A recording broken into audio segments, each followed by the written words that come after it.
In this video, I'm going to give you some tips and tricks on how to lay sod and have it be successful in your yard. As you can see on my trailer behind me, I have a full pallet of sod. Now most sod farms are going to vary just a little bit, but a full pallet is going to be around 600 square feet. My local sod farm is $250 per pallet. Now if you'll notice, I have this blue tarp on here. That's very important. You don't want the sod to dry out on your way home. If you're driving more than 10-15 minutes from sod farm to your home, I highly recommend you tarp it. Now if you see I have it open here in the back, that doesn't really matter. You want the front and the sides to be covered by a tarp so the wind doesn't dry the sod out before you get home. Another tip, you want a water timer. I'll put a link for the description below and some of the things I use. You can buy it off Amazon, have it show up at your doorstep in 1 to 2 days. This one, you have a single inlet right here, and you can run 4 hoses off of it. So you have 4 separate sprinklers. You can time them all however you want. Now sod loves water. That's why I really recommend having a water timer. Now sure, you can go out before work, after work, turn your faucet on, turn it off. What happens if you stay late? What happens if you wake up late and you forget a couple days here and there? This takes the guesswork out of watering. Highly recommend one of these. Now another very important tip to laying sod, you want your soil to be loose, about 1/2 inch to 3/4 of an inch deep. You don't want it any deeper than that, and you don't want solid soil. The easiest thing to do is have about 1 yard of pulverized black dirt brought in per 300 square feet of sod. So if you have 600 square feet of sod, you're going to want 2 yards of pulverized black dirt. You're going to spread that around. That will give you 1/2 to 3/4 of an inch of loose soil. You could lay the sod right on top of that. Easily level out your yard before you lay the sod. Now I made this quickly. This is just some 2x4s. They're 8 feet by 4 feet. You can spend maybe about $30 and make yourself kind of a little homemade leveling device. I have a chain kind of looped on there, and I just tie that onto my lawnmower. I drag it around and it completely levels out the surface. This isn't a must-have, it's just kind of a little extra tip to help you level out your soil.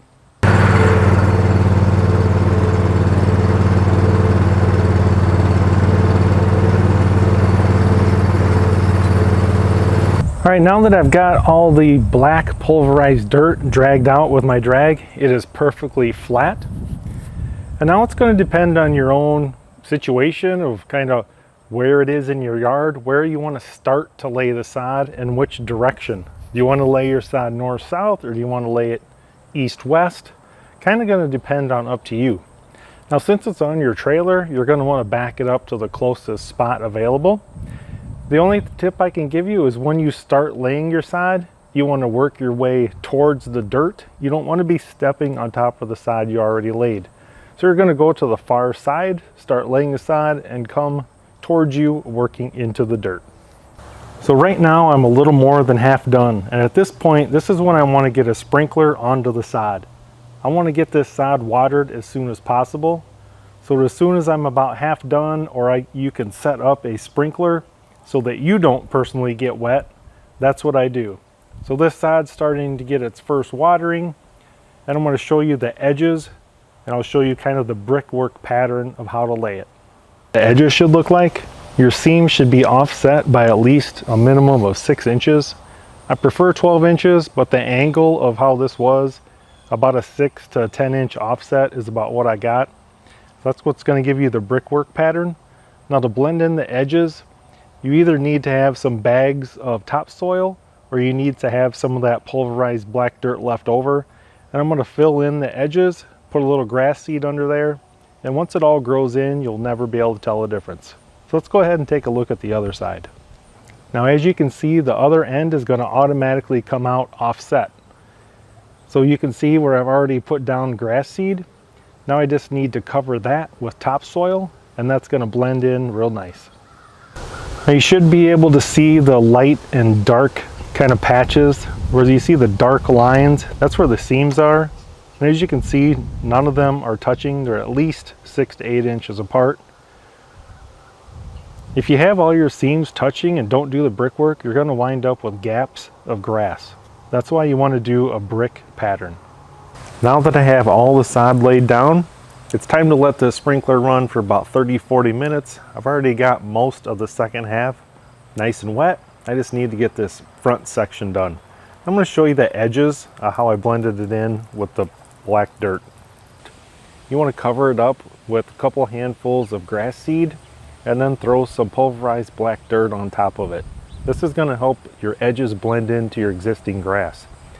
Now you can cut in to your existing grass, butt right up to it, or if you've used a sod cutter to cut out some existing grass, it's going to blend in nice and flush real nicely. Just so happens that this area here had a huge dip in the middle. It was probably about 8-inch deep of a dip, and I had to bring in quite a bit of dirt to get it leveled out. So that brings up kind of this section of the yard. So it didn't meet up really nice with the existing. So that's why I have this edges kind of tapered out a little bit. So everyone's application is going to be a little different. Just don't leave your ends or edges exposed. They dry out very easily. I laid the sod right up to the property line, but I wanted to feather it in a little bit with the neighbor's yard. As you can see there, I've just laid down a bunch of grass seed and I put about 1 inch of pulverized black dirt on top of it. So that's going to blend into the neighbor's yard real nice. Now with sod, there's not really like the most important tip to the least important tip. You know, it's basically everything with sod is very important. Now last but definitely not least is how often do you water the sod? Well, for 2 weeks, do 2 times a day, 20 minutes each time. Now I'm in the upper Midwest, and that's what works best for this area. So the day you lay down your sod, you want to water it twice a day, 20 minutes each time. That's where the timer comes in. You can just kind of set it and forget it. You want to do that for 2 weeks. And then I taper it off to still twice a day, but only 10 minutes each time. You don't want the sod sopping wet and you don't want it to dry out. Now after that, you're going to water once a day for about 15 minutes. And I recommend usually around 10 a.m. You don't want to do early morning, and you never really want to water sod at night. Now a lot of people think you want to water at night so that it doesn't dry out. Well, actually you can get a fungus growing in your grass. So water around 10 a.m. is the best on your 3rd week. And you just kind of want to baby your sod for about 6 weeks total. So for the next 3 weeks after that, you got 4, 5, and 6 week. Water once a day, about 15 minutes, and you should be good to go. Now for your first 2 mowings, only use a push mower. I will not use my riding mower on this at all for a minimum of 2 weeks after my last push mow.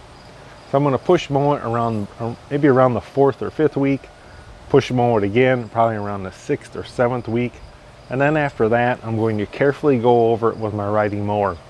You want to watch and see if you peel up any corners or edges, and if so, stop with your riding mower, just continue with the push mower. But those last couple weeks, you know, 4, 5, and 6, push mow. Be careful not to peel up any corners. You're going to raise it up. You know, don't mow at your normal cut height. Maybe raise it up to number 5 or 6. Mow it high. Just be careful with it. So you do have to baby this for about 6 weeks, and then after that, kind of depends on when you laid it, where you're at in your area. Are you in the Midwest? Are you East Coast, West Coast? Sometimes it takes a hold really good. Sometimes it takes a little bit longer. But you can also go along your edges and just give it a little pull with your hand and see if it's kind of anchoring itself into the ground. Overall, hope you guys enjoyed this video and some of these tips help you out with growing your sod. Thanks for watching.